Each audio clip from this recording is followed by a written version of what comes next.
Assalamualaikum warahmatullahi wabarakatuh. Saya Andre Imrahman. Assalamualaikum warahmatullahi wabarakatuh. Perkenalkan, nama saya Ismawati Melanasari. Perkenalkan, nama saya Hilwa Lelisa. Nah, di sini saya akan menjelaskan sedikit tentang server-side dan database yang ada pada kode Igniter. Yang pertama yaitu server-side atau server-side scripting adalah bahasa pemrograman web yang pengolahan datanya dilakukan oleh komputer server atau penyedia. Jadi, setiap kali sebuah web dikunjungi, server akan mengirimkan data-data yang diminta dari database yang kemudian akan ditampilkan di web.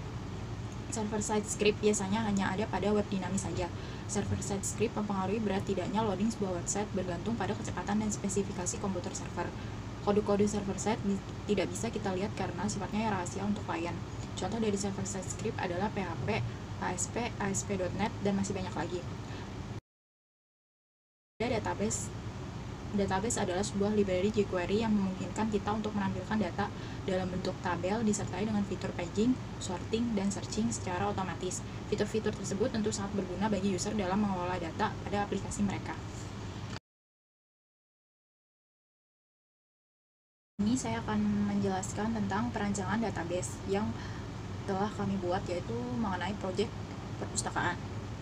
Di dalam perancangan database ini ada beberapa entitas, yaitu ada KTM, penerbit, buku, bukti pengembalian, user, dan bukti peminjaman. Nah, di dalam entitas ini ada yang namanya atribut. Misal pada entitas KTM, atributnya yaitu NIM, nama, prodi. Lalu dalam entitas penerbit ada yang namanya atribut ID penerbit dan nama penerbit. Lalu pada entitas buku ada atribut kode buku, ID penerbit, judul, pengarang, gambar. Lalu pada entitas bukti pengembalian ada atribut ID pengembalian, ID peminjaman, ID petugas, tanggal pengembalian, telat, rusak, dan hilang. Lalu pada entitas user ada atribut ID, username, password, nama. Dan yang terakhir pada entitas bukti peminjaman ada atribut ID peminjaman, NIM, ID petugas, kode buku, tanggal peminjaman. Nah, untuk dari tiap-tiap entitas ini yang saya cetak tebal ini merupakan primary key, sedangkan yang bercetak miring seperti di tabel bukti peminjaman itu primary key-nya yaitu ID peminjaman, sedangkan origin key-nya yaitu NIM, ID petugas, dan kode buku, begitupun seterusnya. Lalu untuk relasi antar tabelnya yaitu yang pertama, KTM digunakan mahasiswa sebagai bukti peminjaman. Relasinya yaitu one to one karena satu KTM hanya bisa digunakan untuk satu kali peminjaman. Lalu yang kedua, petugas mengelola bukti peminjaman. Yang ketiga, penerbit buku disesuaikan dengan data tabel penerbit. Relasinya yaitu one to many seperti yang sudah ada seperti di gambar. Lalu setelah itu buku diproses ke bukti peminjaman. Ini relasinya yaitu one to many. Selanjutnya petugas mengelola bukti pengembalian. Dan lalu buku diproses ke bukti pengembalian. Ini relasinya one to many. Dan yang terakhir, bukti peminjaman disesuaikan dengan bukti pengembalian. Relasinya one to many.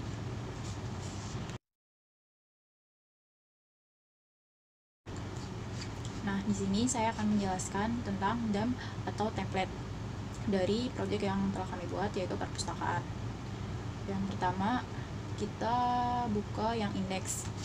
Nah, ini merupakan codingan dari tampilan yang ada. Yang pertama itu ada titelnya yaitu SB admin 2 yang ada di bagian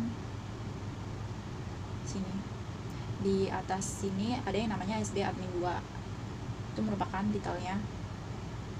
Nah, lalu di sini ada CSS yang digunakan dan ini merupakan lokasi dari penyimpanan CSS yang digunakan. Misal ini coba kita buka di penyimpanannya.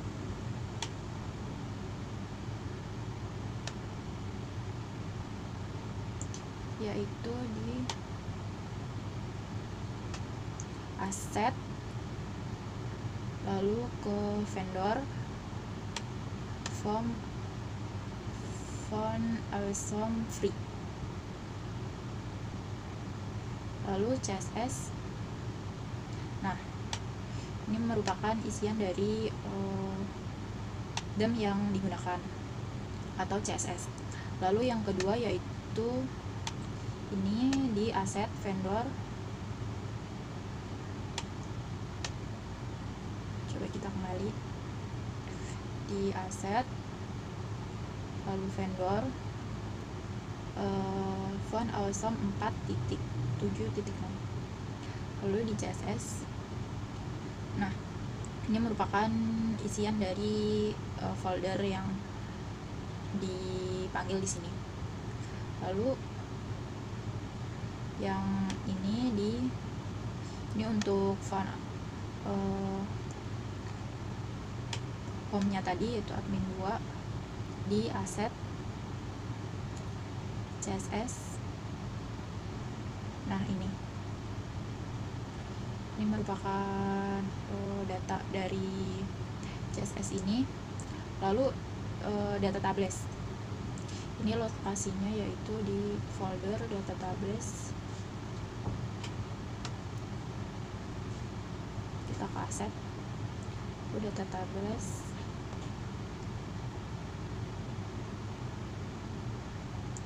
Vendor,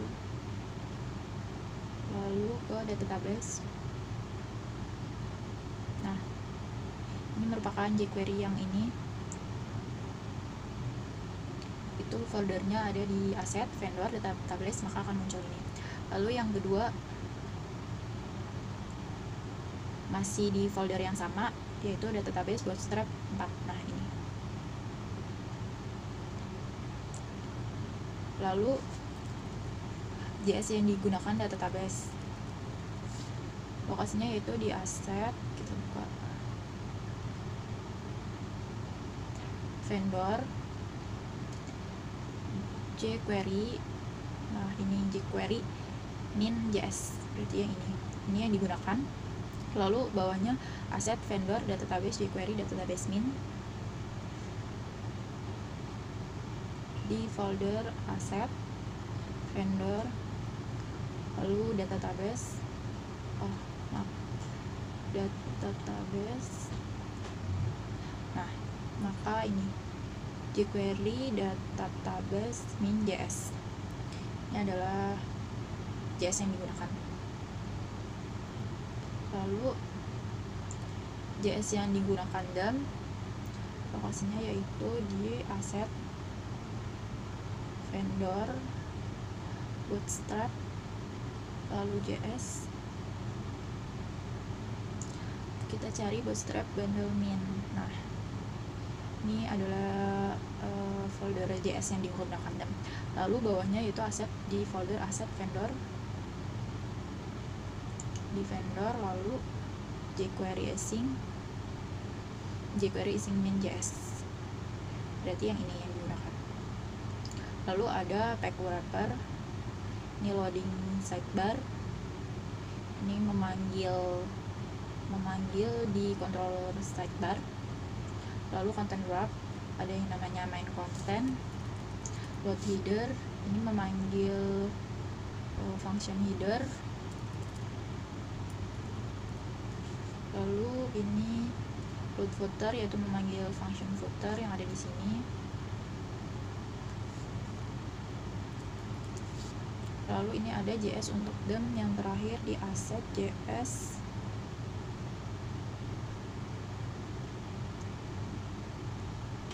Nah, ini merupakan folder untuk mencari indeks, codingan indeks untuk theme atau template yang nantinya tampilannya adalah seperti ini. Lalu kita buka yang header. Nah, header ini merupakan tampilan di paling atas dari suatu web. Misal yang pertama itu ada ini Bell, yaitu ini itu untuk membuat gambar seperti bell ini, icon bell. drop down alert. Nah, jika kita klik icon bell-nya itu, maka akan muncul ini, nanti ada update dan ada 1 Maret 2019 notif messenger show all alert. Coba kita buka. Nah, ini adalah bentuk tampilannya dari codingan yang tadi. Lalu di header juga ada icon user. Nah, user ini di dalamnya ada untuk reset password dan logout, untuk mereset, mengubah password, dan untuk keluar dari web kita. Nah, jika diklik maka akan muncul drop down seperti ini. Nah, ini adalah untuk membuat drop down yang tampilannya ketika kita klik user maka akan seperti ini. Ada tombol reset dan reset password dan logout. Lalu kita buka yang footer. Nah, di footer ini tidak terlalu banyak, hanya ada copyright dan copy ini 2020. Nah, ini di bagian footer, yaitu di bagian paling bawah. Nah, di footer ini ada copyright dan copy ini 2020, dan ada ini bisa kita ganti, yaitu misal saya membuat by Andre Isma Hilwa ini. Nah, yang ini letaknya yaitu di sini. Nah, ini bisa diganti, terserah mau diganti apa.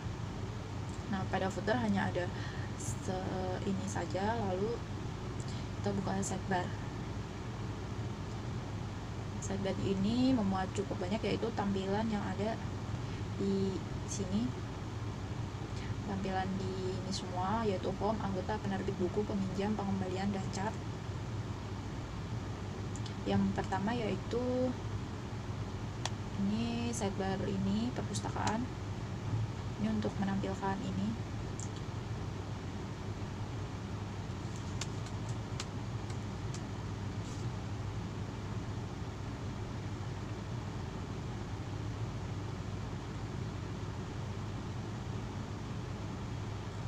Untuk menampilkan perpustakaannya ini. Lalu nav item chart, ada home.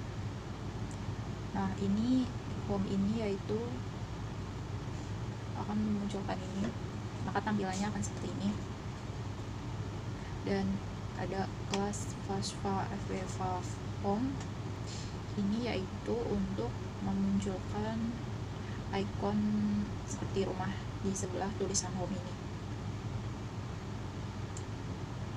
Dan lalu kelas nav ini baris 17 ini yaitu memanggil function home read.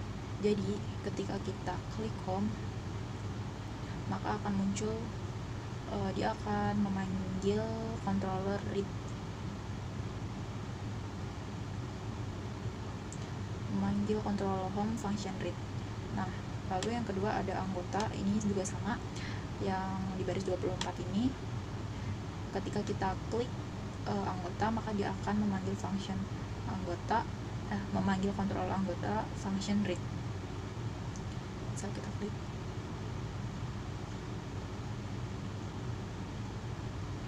nah maka akan muncul seperti ini, karena dia memanggil controller read, controller anggota function read. Dan lalu ada penerbit juga sama yang ada di sini, dan ada ikonnya juga. Lalu buku, ketika kita klik buku maka akan memanggil controller buku function read. Nah, ini adalah tampilannya. Lalu ada peminjaman, pengembalian. Nah, untuk chart ini dibuat drop down. Jadi ketika kita klik chart ada drop down. maka akan muncul drop down, yaitu ada catai dan kolom.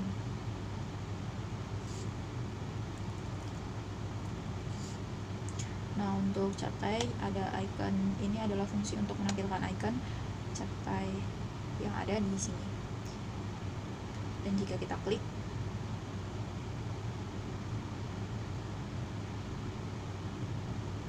nah, maka dia akan menampilkan catainya. Dan jika kita klik kolom, nah, maka akan muncul catnya juga. Sekian dari saya, materi selanjutnya akan dilanjutkan oleh teman saya.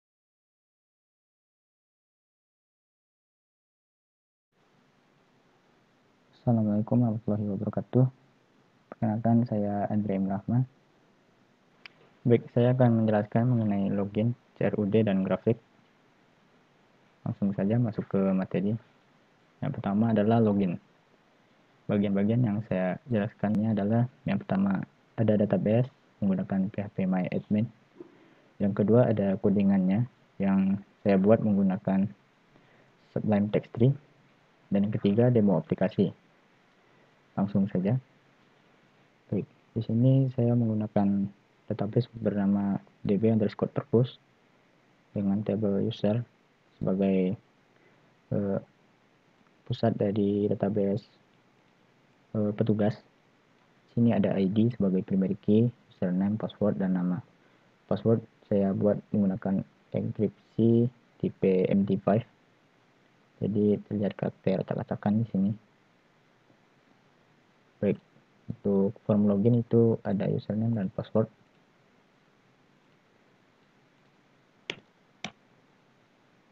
Kita coba login.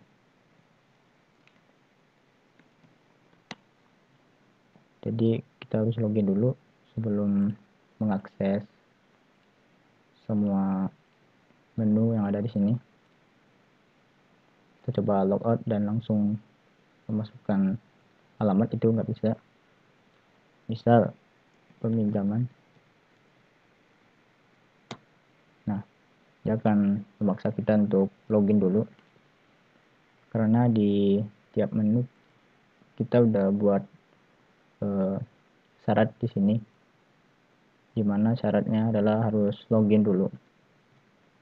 If empty, this system user data, redirect user login. Jadi dia akan memanggil fungsi user login apabila kita belum melakukan login. Itu pula untuk menu lainnya.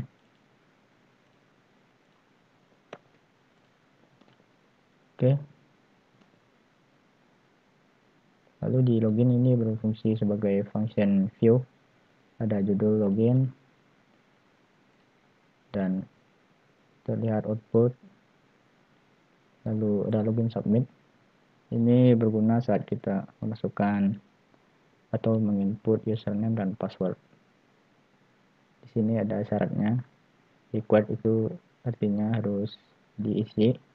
Alpha artinya tidak boleh karakter, angka, dan lainnya. Harus huruf. Callback login check itu akan memanggil yang ini, form validation login check. Itu pula untuk password harus alphanumeric dan minimal 5 huruf. Kita coba salah-salan. Itu akan memberikan pesan username dan password tidak tepat. Karena di callback login check itu sudah diberikan form validation, send message, login check, username dan password tidak tepat. Jadi apabila di sini ada login check, itu untuk menceknya dengan menggunakan database. Jadi function ini akan memanggil user model.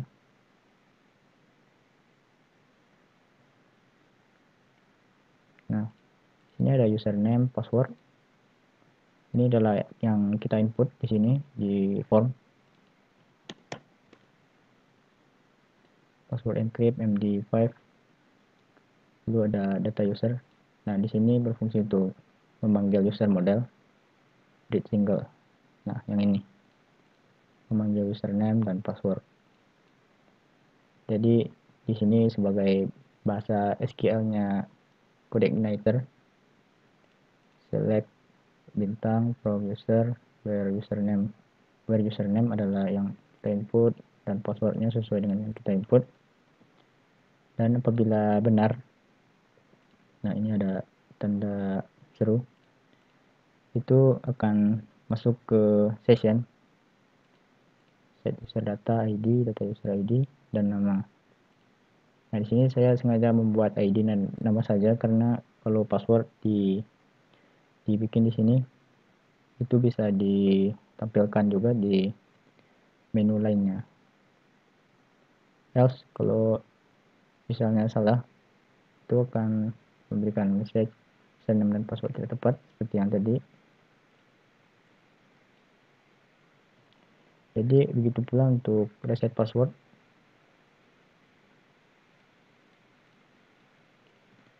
Kita coba login dulu.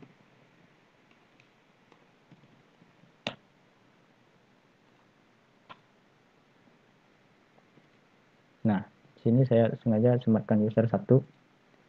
Ini adalah nama dari user. Jadi apabila kita di sini buat password juga, maka akan bisa kita tampilkan di menu reset. Jadi ketahuan password lamanya kayak gimana. Itu ada di sini di reset password .php di bagian view ini. Jadi dia dipanggil oleh user melalui function reset password. Nah, di sini ada echo validation error. Nah, ini adalah yang asal kita ngisi asal-asal. Nah, confirm your password file does not match the new password field. Jadi apabila password kita yang lama tidak sesuai dengan yang kita input, itu bakal ditolak.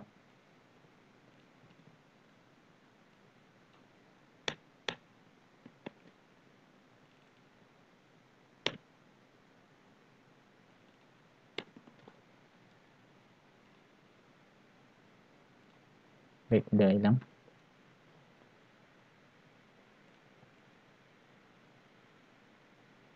Jadi di sini berfungsi untuk view. Jadi akan memanggil tema index yang ada di bagian ini, view tem index. Di index itu berguna untuk memanggil ada tema, lalu data tables seperti ini. Kita bahas reset password dulu.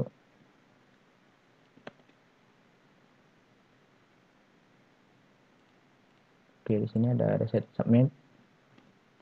Itu berguna saat kita menginput data di sini. Misal kalau password lama kita ketik itu benar, password barunya kita beda, kita bedakan dengan ulangi password.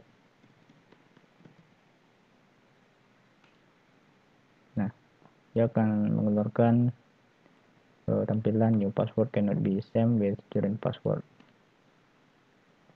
Nah, yang ini forward reset check.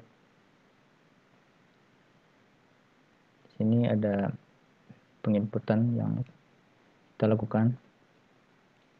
Ini bagian input yang ditangkap dari view. Ini ada password encrypt. Ini melihat user data session dan memanggil model yang read. Itu akan memanggil semua field dari table user. Lalu di sini ada if empty data user. Jadi kondisi yang pertama adalah apabila data yang kita isi itu sesuai dengan database.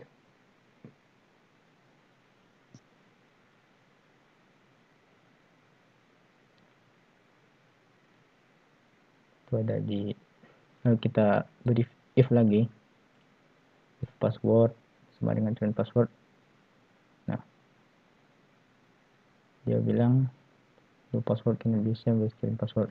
Jadi apabila password lama, password baru itu kita samain.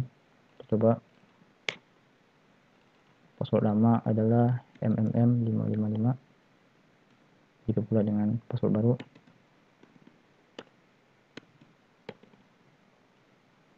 Nah, the password cannot be same with current password. Kita coba kondisi yang satu lagi, confirm password tidak sama dengan password. Ini lebih tepatnya yang ini, password baru dengan ulangi password baru. Misal kita beri perbedaan antara password baru dan ulangi password baru. Nah, to confirm new password field does not match to new password field. Jadi dia tetap menolak karena password baru berbeda dengan ulangi password baru.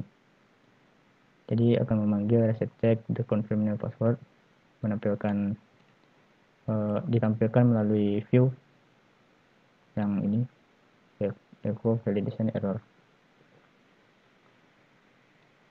Lalu untuk ini adalah apabila new password itu kurang dari 5 karakter.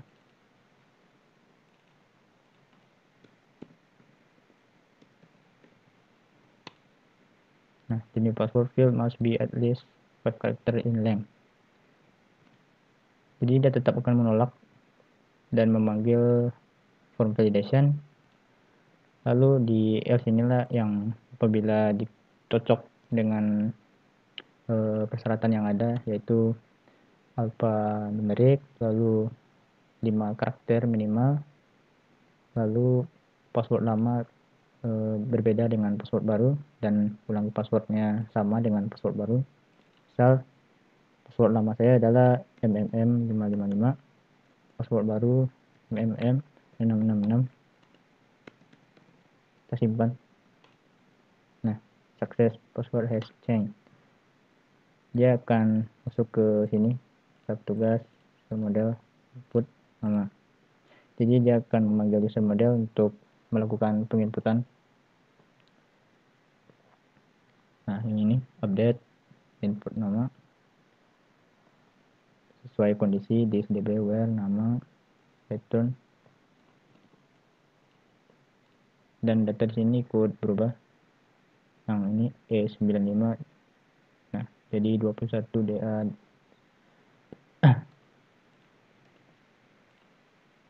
Oke. Lalu yang terakhir saya membahas tentang logout.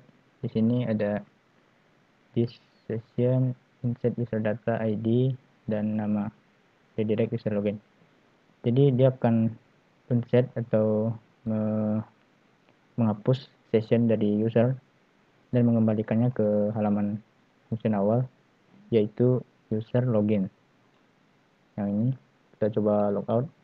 Jadi dia dihapus sesi yang tadi kita gunakan dan masuk ke user login. Oke, saya rasa cukup sekian untuk penjelasan tentang login user. Baik, kita masuk ke pembahasan kedua, yaitu CRUD, create, edit, update, dan delete. Yaitu aksi yang kita gunakan saat berinteraksi dengan data table. Bagian-bagian yang akan saya jelaskan adalah pertama database, codingan, dan demo aplikasi. Oke, kita tes CRUD anggota. Baik, untuk read itu sudah kerja. Selanjutnya create.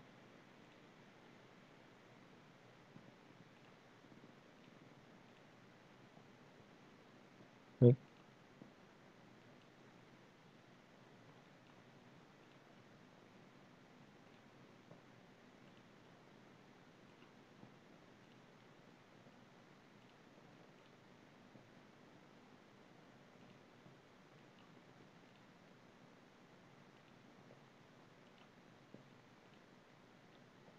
di buku itu ada fitur upload.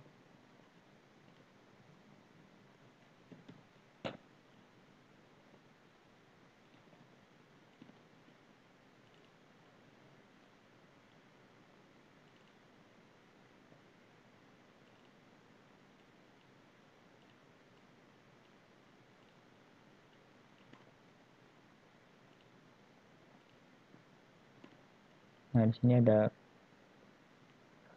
suatu kondisi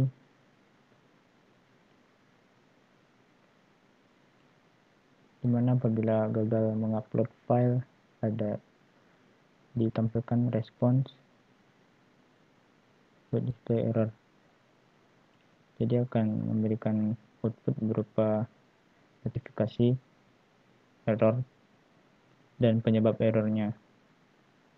Coba lihat di view buku insert.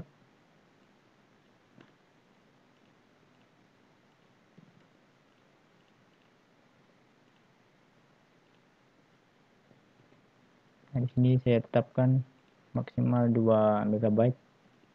Jadi kita tes 2,58 MB. Nah, jadinya gagal.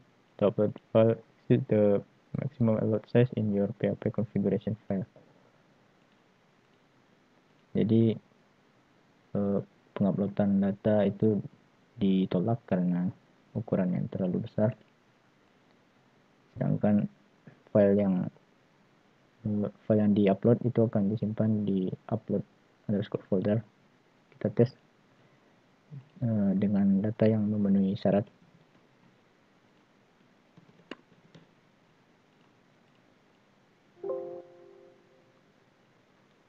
Misal dengan ukuran 31 KB. Nah, data tampil. Itu pula dengan mengedit. Jadi apabila upload gagal itu akan memberikan output berupa layar error di sini notifikasi. Sedangkan apabila berhasil itu akan menginput data ke database melalui model fungsi insert yang ini.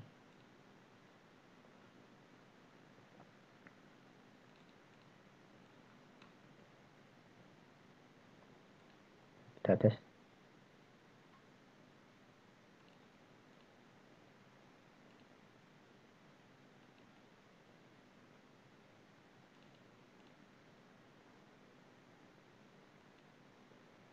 Nah, kita masuk ke peminjaman.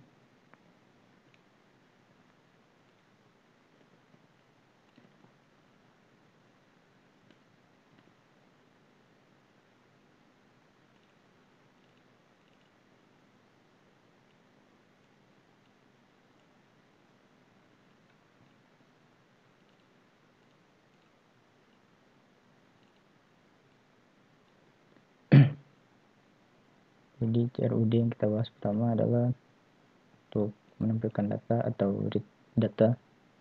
Sini saya menggunakan data tables server side. Makanya di sini ada function data tables yang akan menampilkan array berdasarkan data di database.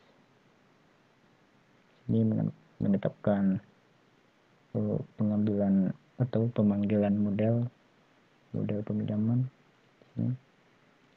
Lalu menampilkan data berupa array dan nomor. Mau ditetapkan perulangan 1, 2, 3 sampai seterusnya. Dan field yang ditampilkan berdasarkan get data tables yang ini. Coba lihat di get data tables query. Karena get data tables itu cuma mengambil data dari query yang ini. Kita perhatikan di query ini ada query SQL versi code igniter. Tabel yang kita maksud di sini adalah tabel bukti peminjaman yang ini.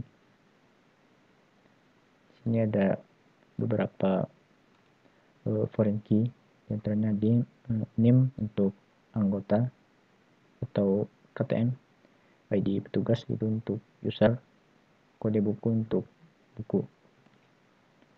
Jadi di sini ada join table, 3 table.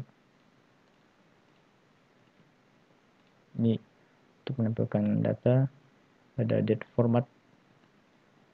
Nah, di sini akan memformat data yang sebenarnya 2020 strip bulan strip tanggal jadi berbentuk seperti ini agar terlihat lebih rapi. Nah, akan tampil di sini interval, lalu ada date format tanggal pemilihan plus interval 14 day as tanggal 2. Jadi as tanggal 2 di sini adalah batas. Jadi akan menambah 14 hari dari tanggal peminjaman. Misal 1 Juli jadi 15 Juli, 7 Juli menjadi 21 Juli, dan begitu pula seterusnya. Dengan untuk petugas peminjaman itu ditampilkan berdasarkan session data dari insert dan update. Di insert, jadi kita masuk ke insert dulu, atau lebih tepatnya kita sebut create. Di function create itu ada view tambah peminjaman. Nah, ada ID, nama, judul, dan tanggal. Seperti biasa itu di view cuma ada form dan tombol untuk mensubmit.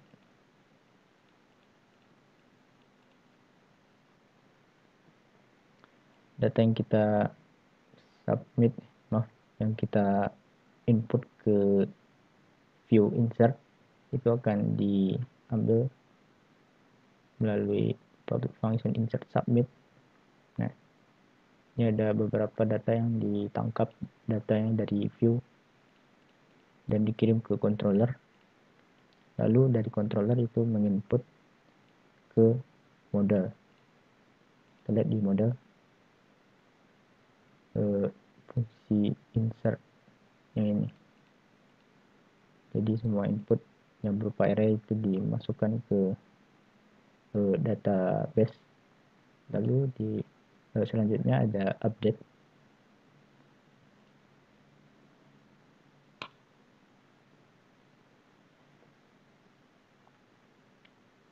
Nah, di sini juga ada form seperti insert dan tombol untuk mensubmit. Kita tes dulu yang fungsi insert data.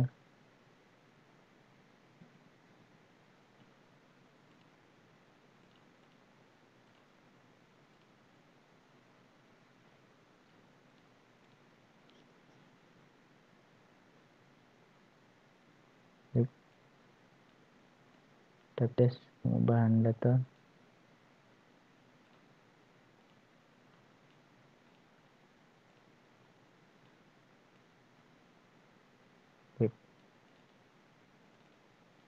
Interval 14 hari.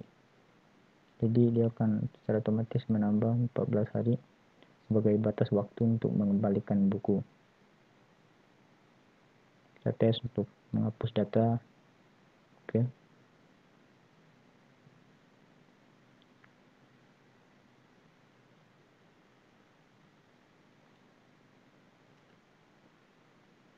Untuk update itu sama seperti insert tadi. Perbedaannya di sini menggunakan data peminjaman single. Jadi cuma mengambil atau mengeksekusi khusus hanya untuk di data yang dipilih. Yang ini. Jadi berdasarkan ID peminjaman. Nah, itu akan ditampilkan dari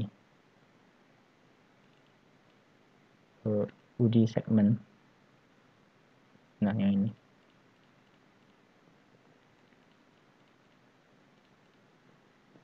Baik, itu untuk update. Untuk delete juga seperti tadi kita tes berjalan. Itu juga memanggil model, yaitu pada function delete berdasarkan ID peminjaman. Nah, where ID peminjaman. Delete juga begitu, where ID peminjaman. Kita tentukan tadi. Baik, CRUD udah. Masuk ke pengembalian. Kita coba tambah data.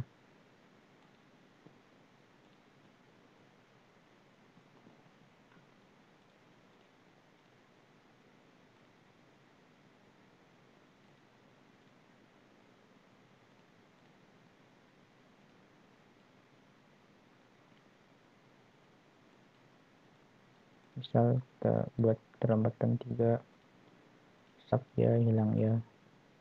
Jadi hilang itu akan denda 100.000, rusak akan didenda sebesar 30.000, dan terlambatan per hari itu sebesar 10.000. Jadi di sini total kira-kira ada 100 tambah, jadi 160.000.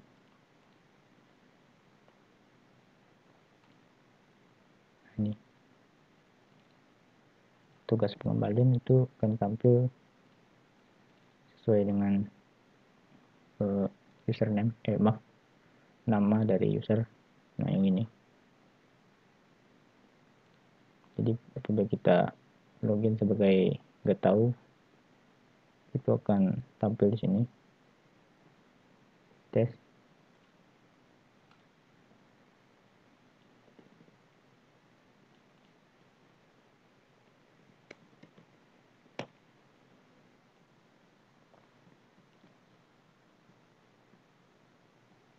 Nah, apabila saya login sebagai user nggak tahu, yang ini nama,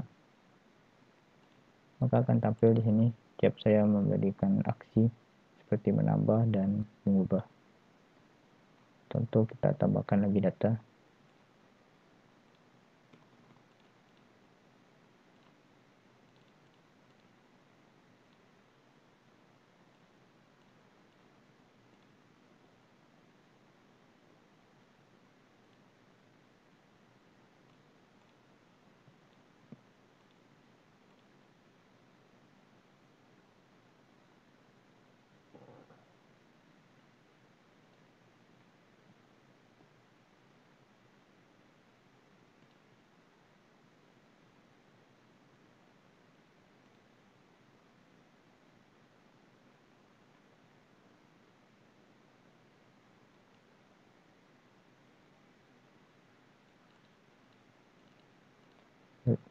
Sudah tampil di sini 20.000.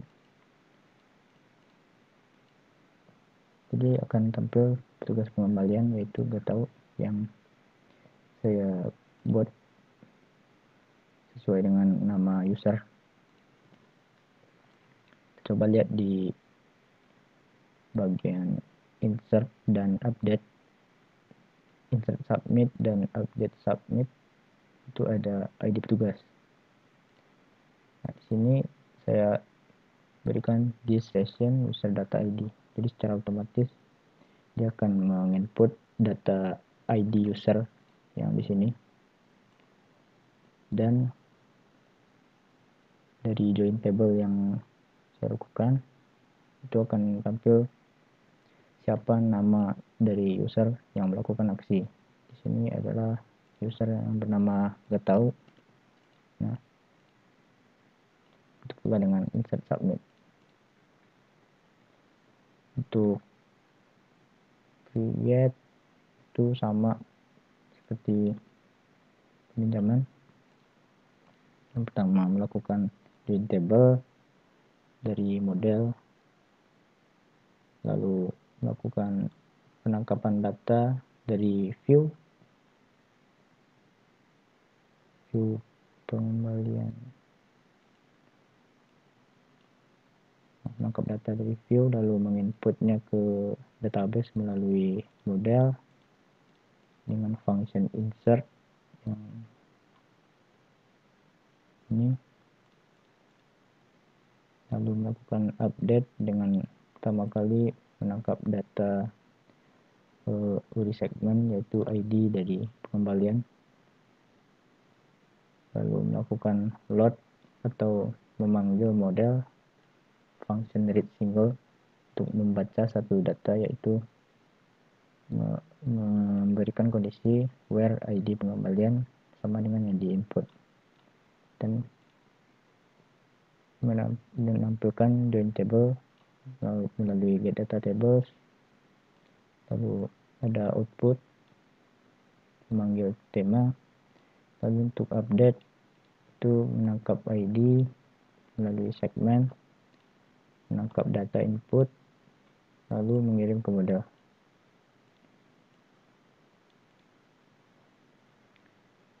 Delete juga begitu, memanggil model dari pengembalian model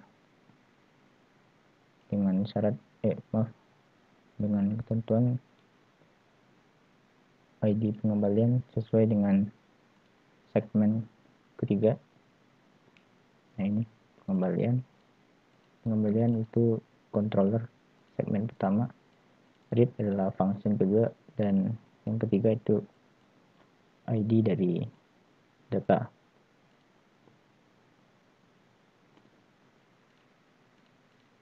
Lalu melakukan delete dengan function delete model dan redirect, menampilkan kembali fungsi read. Oke, saya rasa itu saja untuk CRUD. Kita masuk ke pembahasan terakhir, yaitu grafik. Penjelasannya antara lain ada penjelasan database, codingan, dan demo aplikasi. Baik, langsung saja.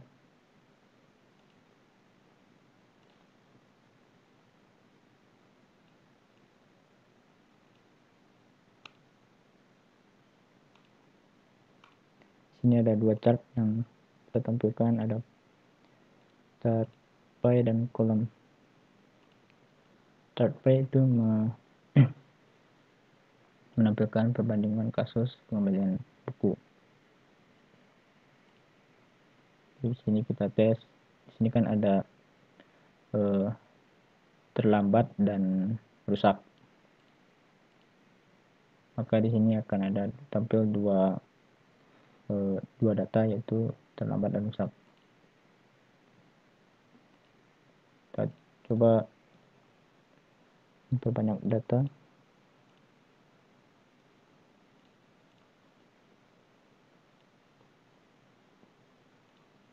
Maaf.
Baik, di sini ada 6 data.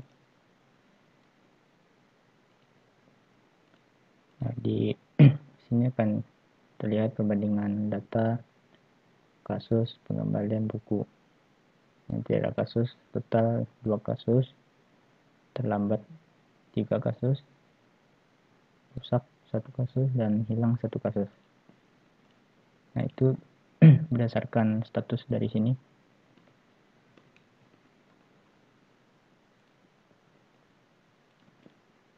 Coba lihat controller chart.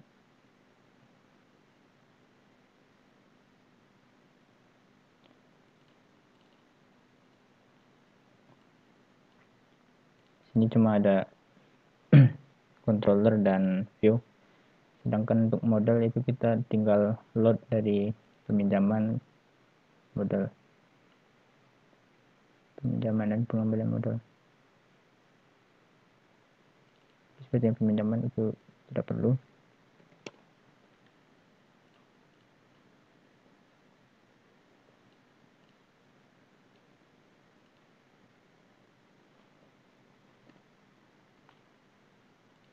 Oke, di sini saya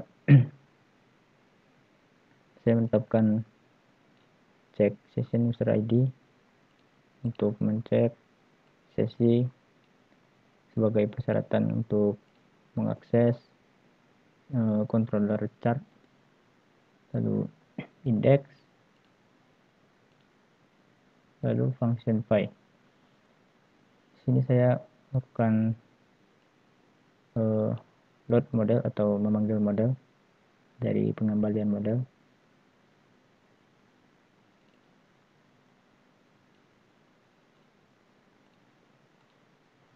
Sini ada 5 function yang saya panggil.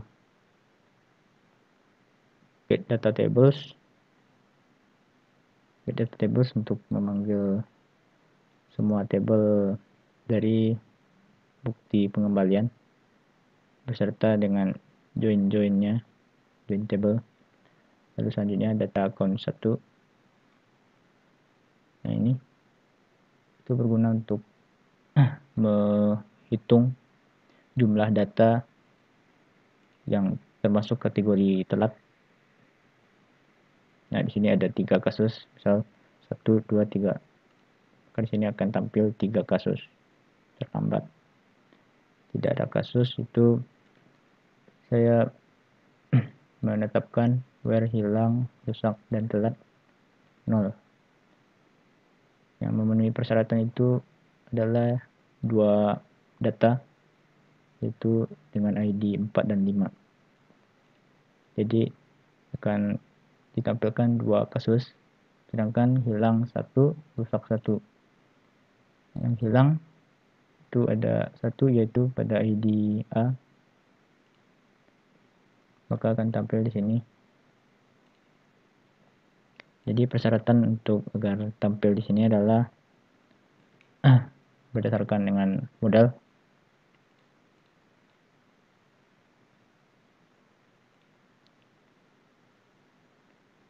Count 2 itu untuk rusak, count 3 untuk menghitung jumlah data yang hilang.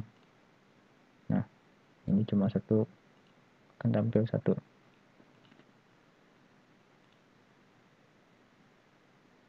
Sedangkan untuk read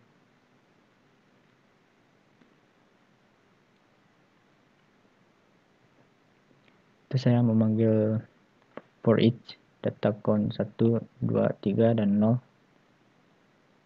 Nah, di sini saya tentukan langsung yang tidak ada kasus atau yang hilang, rusak, dan terlambat sama dengan 0. Yang ini count 0. Lalu terlambat itu count 1. Dia akan memanggil model yang ini. Kalau yang rusak itu count 2. Hilang itu count 3. CH. Oke. Selanjutnya adalah chart kolom. Nah, di sini saya menetapkan grafik jumlah denda pengembalian buku per bulan. Di sini terlihat perbedaannya. Juli 70.000 sedangkan Agustus 500.000. Kita coba tes itu untuk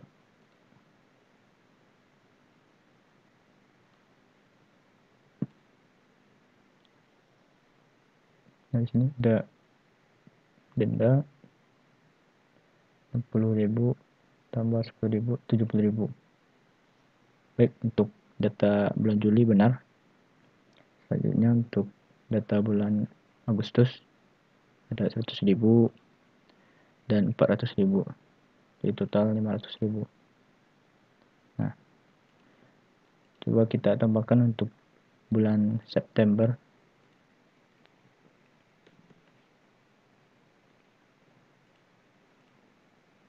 Kita coba asal-asalan September. Misal di sini saya menetapkan rusak.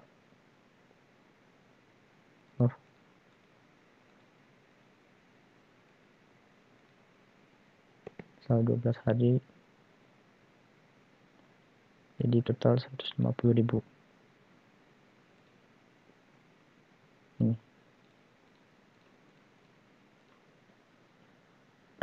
kita tes di chart kolom.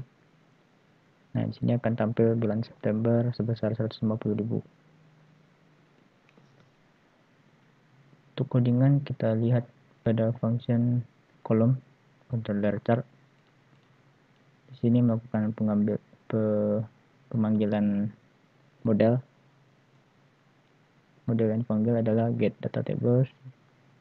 Yang ini untuk memanggil seluruh data dari tabel bukti pengembalian. Lalu data account 4. Yang ini fungsi untuk memanggil data mengenai format, memanggil data mengenai denda dan jumlah denda per bulan.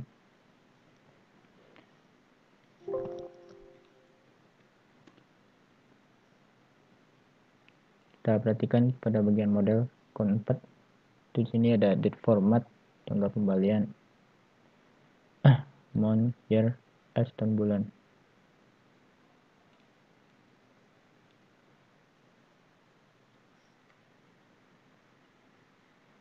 Nah, ini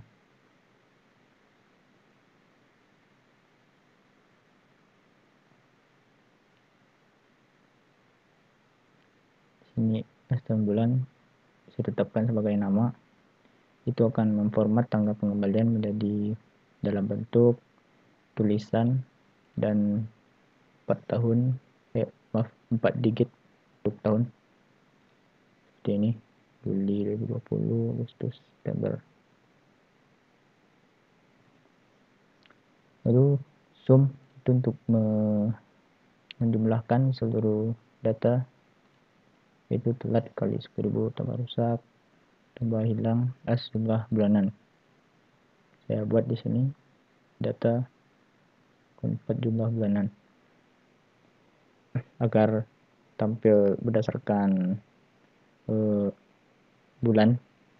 Itu saya buat group by year tanggal pengembalian, month tanggal pengembalian. Saya menggunakan year month karena misal dari bulan Juli tahun 2019 dan 2020, apabila kita tidak menggunakan group by year, itu akan digabung. Jadinya data tahun lalu dan sekarang itu akan digabung sehingga itu akan mengganggu. Makanya langsung ditetapkan berdasarkan data tahun dan bulan.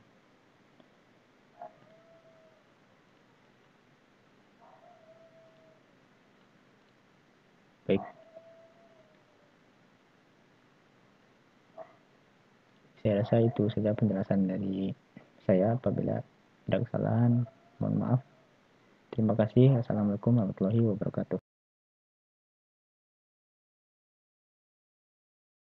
Selanjutnya saya akan menjelaskan tentang navigasi menu fitur upload file, dan fitur laporan berupa ekspor Excel. Pertama, kita login terlebih dahulu.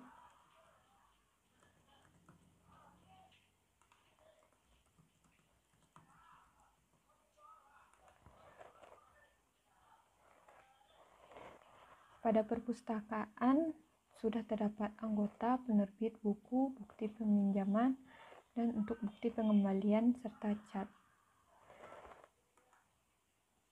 Pada anggota sudah terdapat nama-nama mahasiswa yang sudah terdaftar di perpustakaan.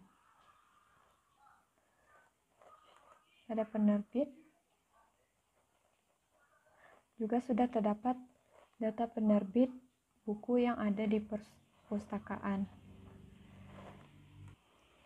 Selanjutnya adalah buku. Di sini sudah terdapat beberapa buku. Saya akan menambahkan satu buku.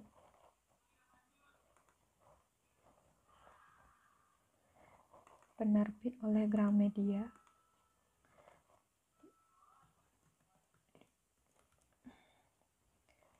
Pengarang oleh Almira Bestari. Nah, di sini terdapat fitur upload file, di mana pada kontrol buku sudah terdapat untuk setting library uploadnya dengan nama folder untuk menyimpan gambarnya dinamakan dengan upload folder. Nah, pada TB2 di sini sudah terdapat upload folder, dan di sini sudah terdapat gambar buku yang telah ada data pada perpustakaan. Selanjutnya, data disimpan sebagai GIF, JPEG, atau PNG. Maksimum size-nya 20.000. Di sini gambar dinamakan dengan upload file. Jika gagal akan menampilkan error gagal upload.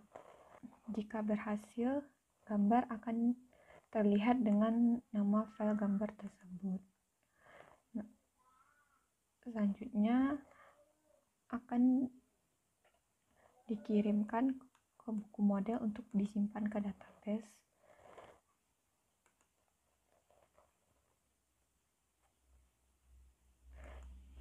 Pada buku insert, gambar dinamakan dengan upload file.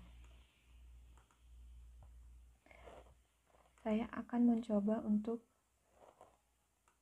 mengupload sebuah gambar dari buku.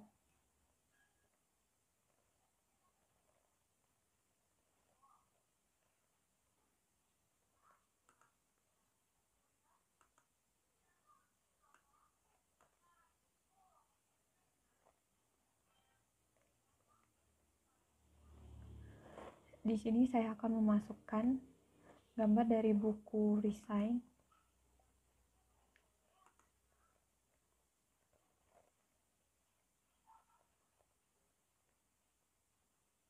Nah, di sini gambar berhasil diupload dengan file name dari gambar tersebut. Lalu kita simpan.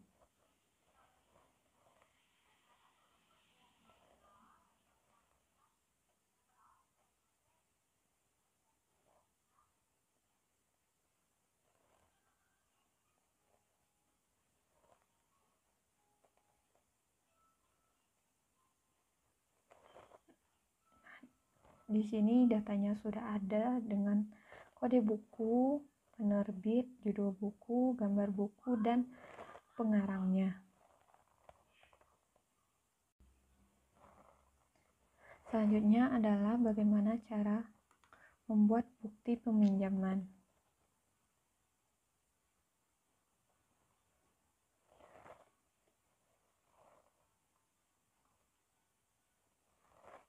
Di sini kita akan menambah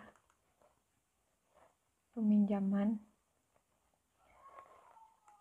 buat ID peminjaman, nama peminjamnya, misalkan Hilwa. Judul bukunya Resign. Tanggal meminjam yaitu tanggal 7. Simpan.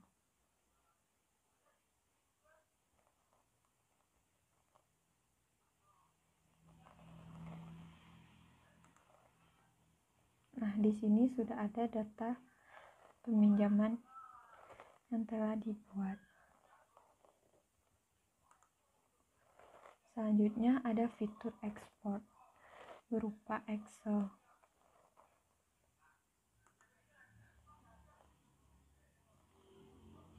Pada controller peminjaman sudah terdapat export dan load library Excel-nya.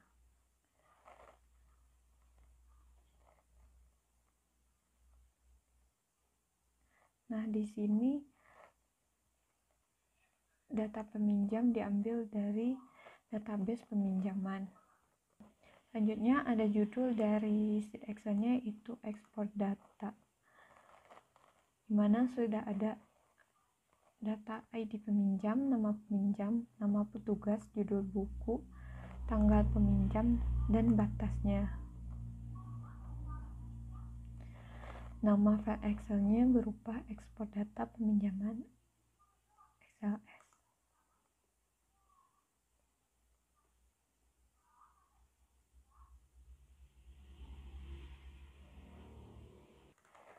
Nah, di sini juga ada views peminjaman ekspor, mengambil data dari database peminjaman. Selanjutnya saya akan mencoba untuk ekspor.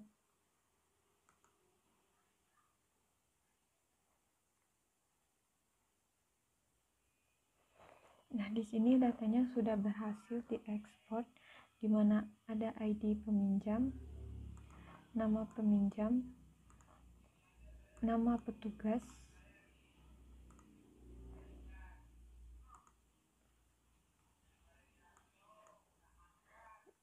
judul buku yang dipinjam, tanggal peminjam, dan batas pengembaliannya.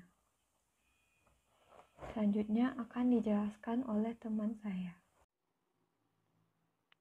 Selanjutnya adalah laporan berupa chart. Di sini ada chart pie dan kolom.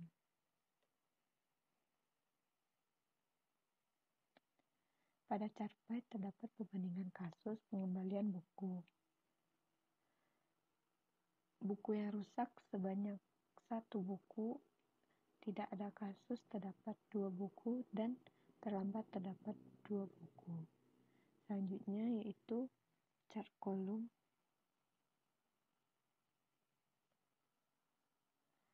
di mana denda pada bulan Juli yaitu 40.000 dan September sebanyak 340.000.